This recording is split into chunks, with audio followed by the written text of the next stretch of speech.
I'm thinking to myself, do you all know who I am? And of course, I'm nobody.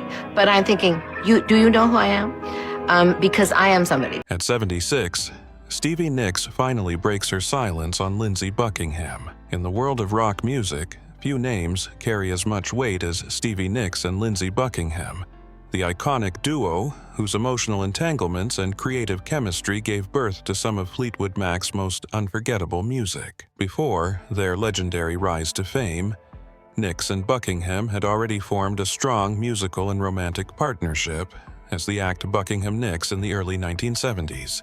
They chased success together, crafting music that revealed a blossoming yet turbulent connection. Their relationship, as passionate as it was strained, became the foundation of a story that would define an era in music. When they joined Fleetwood Mac in 1975, their lives changed overnight, and so did the course of rock history. What seemed like a golden opportunity to rejuvenate the band quickly spiraled into a high-stakes crucible of artistic triumph and personal heartbreak.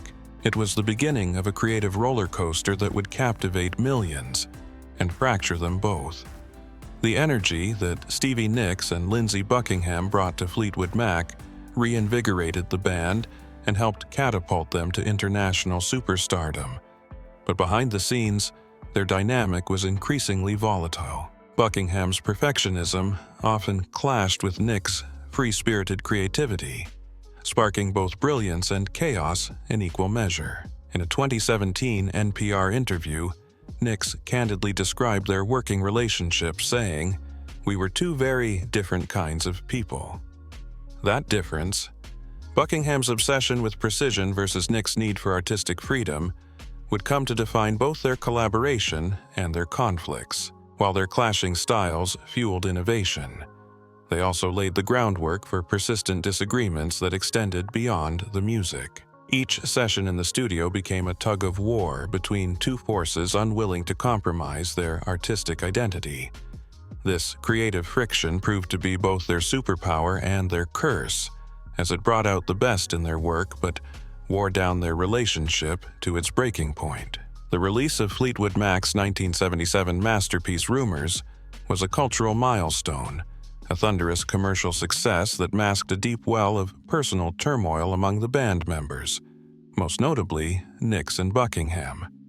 As the public embraced songs like Dreams and Go Your Own Way, few realized these were not just tracks, they were emotional battlegrounds. Nicks's ethereal voice on Dreams carried the wistfulness of someone yearning to move on, while Buckingham's Go Your Own Way seethed with raw frustration and heartbreak. The tracks served as dueling confessions, a musical dialogue between two people unraveling in real time. Fans unknowingly became voyeurs to a personal collapse dressed in poetic lyrics and flawless instrumentation. Their deeply emotional performances told stories that words alone could not. The success of Rumours marked not just a peak in their musical careers, but the beginning of a long descent into emotional exhaustion that neither would fully recover from. In the years following Rumours, Stevie Nicks and Lindsey Buckingham found themselves caught in a web of fame, creative demand, and personal dysfunction. Their romantic relationship was over, but the emotional scars remained, and they were only magnified by constant touring and the crushing expectations of being in one of the biggest bands in the world. Their personal tension became increasingly visible, affecting their interactions both on and off stage. What had once been a private matter between lovers turned into a public spectacle that affected not just them, but the entire band. The emotional distance between them grew, and despite moments of reconciliation, the underlying tension never truly disappeared. Fans noticed the cold stares, the lack of eye contact, the way their duets felt more like confrontations than collaborations. It became clear that while the music continued to soar, the foundation beneath it was crumbling. What made their music so raw and relatable, this stormy connection, was now threatening to rip apart everything they had built. The breaking point came in 2018, when Lindsey Buckingham was abruptly fired from Fleetwood Mac ahead of a planned world tour. At first, official statements from the band painted a diplomatic picture, but the truth soon emerged. Stevie Nicks revealed in an interview with Rolling Stone that Buckingham's behavior during a Music Cares tribute event had crossed a line. His dismissive attitude during her speech and overall demeanor made her realize she had had enough. Nicks reportedly issued an ultimatum: either Buckingham goes or she does. Buckingham, on the other hand, gave his side to the Los Angeles Times, calling the decision a coup and accusing Stevie of forcing his ouster. The fallout from this decision sent shockwaves through their fan base, dividing loyal followers into opposing camps. Some sided with Stevie, citing years of artistic suppression and emotional strain, while others lamented Buckingham's departure as the end of an era. The incident laid bare how personal wounds had overtaken professional goals. Their emotional volatility wasn't just behind the scenes. It often spilled onto the stage, becoming part of the spectacle itself. One of the most unforgettable moments came during the 1997 reunion performance of Silver Spring's On the Dance. As Stevie Nicks sang the haunting lyrics, "You'll never get away from the sound of the woman who loves you," she locked eyes with Lindsey in a moment that felt less like performance and more like confrontation. The raw intensity between them electrified the audience, who watched in stunned silence as unresolved heartbreak was transformed into art. That moment has since become symbolic of the deep emotional undercurrent that always defined their relationship. It was a reminder that behind the glamour and chart-topping hits were two people still struggling to reconcile their past. For fans, it was spellbinding.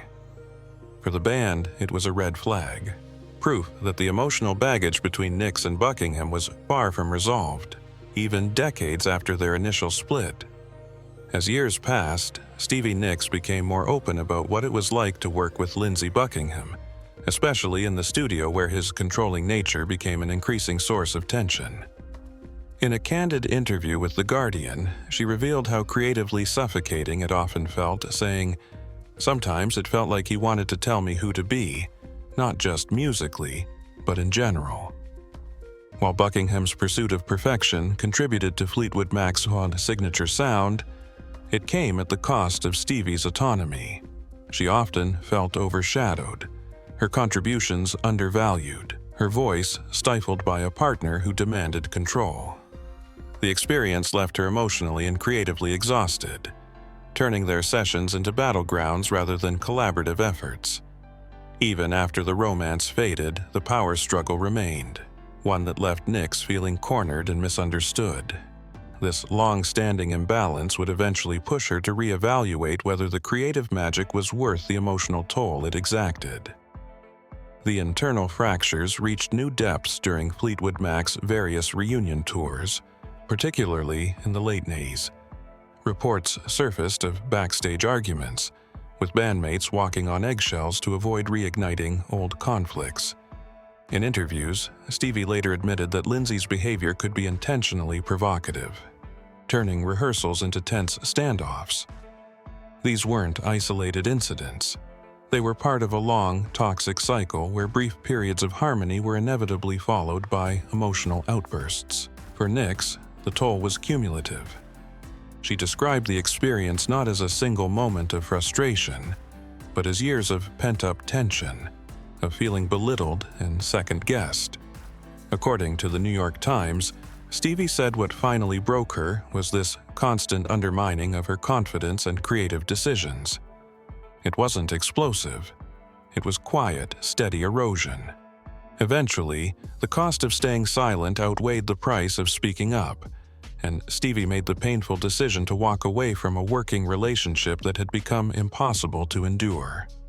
Despite the chaos and heartbreak, Stevie Nicks has consistently acknowledged the brilliance of the music she and Lindsey created together. In multiple interviews, she has said, "Despite everything, we made incredible music together." That bittersweet sentiment captures the duality of their relationship, one that was creatively unmatched but personally draining. She admits there was love, deep and enduring, but also an undeniable inability to make it work. Their connection fueled hits that defined generations, But the very emotions that gave those songs their soul also tore the creators apart. Since Buckingham's departure in 2018, there's been no real effort at reconciliation. Instead, Nicks seems focused on embracing the legacy of what they did accomplish, finding peace in the echo of songs that still move people around the world. Her reflections now carry the weight of someone who's lived through the fire and come out scorched but wiser, choosing closure not through conversation, but through music. Stevie Nicks and Lindsey Buckingham's story is one of the most captivating in rock history, not just because of the music they made, but because of the personal drama that came with it. Their tension was both an artistic engine and a destructive force, yielding classics that still resonate decades later while leaving emotional wreckage behind. Albums like Rumors were more than collections of songs. They were emotional time capsules, filled with heartbreak, longing, and unresolved conflict. As Stevie once told an interviewer, it was the drama that made it interesting, acknowledging how central their troubled bond was to the band's appeal. Mick Fleetwood himself called their relationship a gift and a curse, perfectly capturing the dual nature of their legacy. The tragedy is that their personal lives and artistic work were so tightly intertwined that separating one from the other proved impossible. And perhaps that's why their music endures, because it was real, raw, and painfully human.